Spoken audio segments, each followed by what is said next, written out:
Avant de démissionner de la SEC, Gary Gensler critique avec virulence l'industrie des crypto-monnaies. Gary Gensler, celui qui aura été président de la SEC entre le 17 avril 2021 et le 20 janvier 2025, n'aura jamais caché son positionnement très conservateur en ce qui concerne les crypto-monnaies. À quelques jours de la fin de son mandat, il n'a pas hésité à s'exprimer autour de l'industrie crypto, la critiquant avec virulence.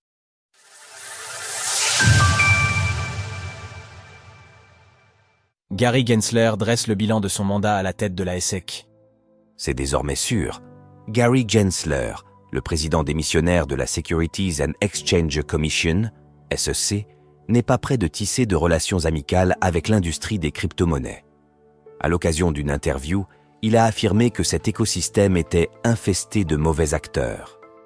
Pour Gary Gensler, l'industrie des crypto-monnaies peut être divisée en deux, une partie liée au Bitcoin et à ses dérivés, et une deuxième partie concernant tout le reste.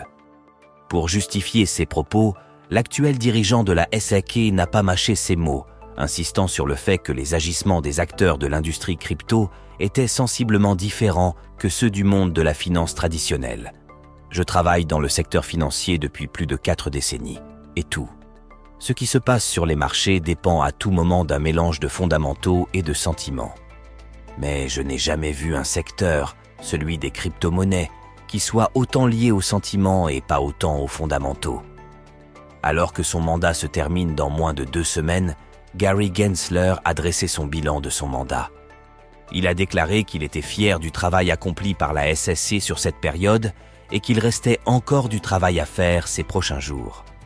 Selon le dirigeant de la SEC, l'ensemble des travaux réalisés par l'agence est basé sur ceux que ses prédécesseurs avaient mis en place.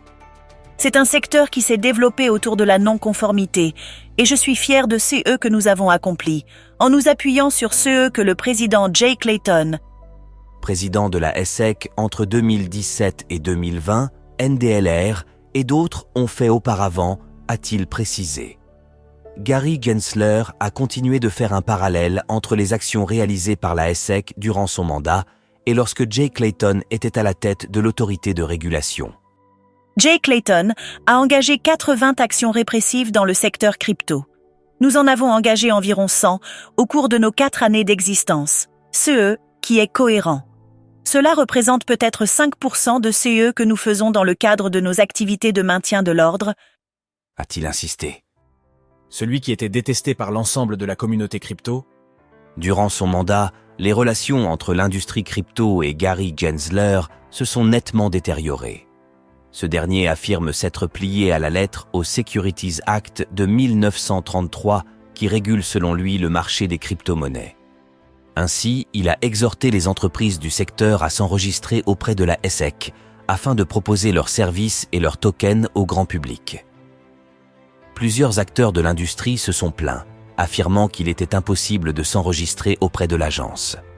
Selon eux, cela s'expliquerait par le fait que le cadre réglementaire actuel a été établi pour des entités plus traditionnelles dont les caractéristiques sont différentes de celles de l'écosystème crypto et de la finance décentralisée, DeFi. Le 20 janvier prochain, date de l'investiture de Donald Trump en tant que 47e président des États-Unis, Gary Gensler démissionnera et cédera sa place à Paul Atkins. Contrairement à son prédécesseur, Paul Atkins a été présenté par Donald Trump comme favorable aux crypto-actifs. Par conséquent, l'écosystème crypto sera sans doute particulièrement attentif aux premières semaines de son mandat.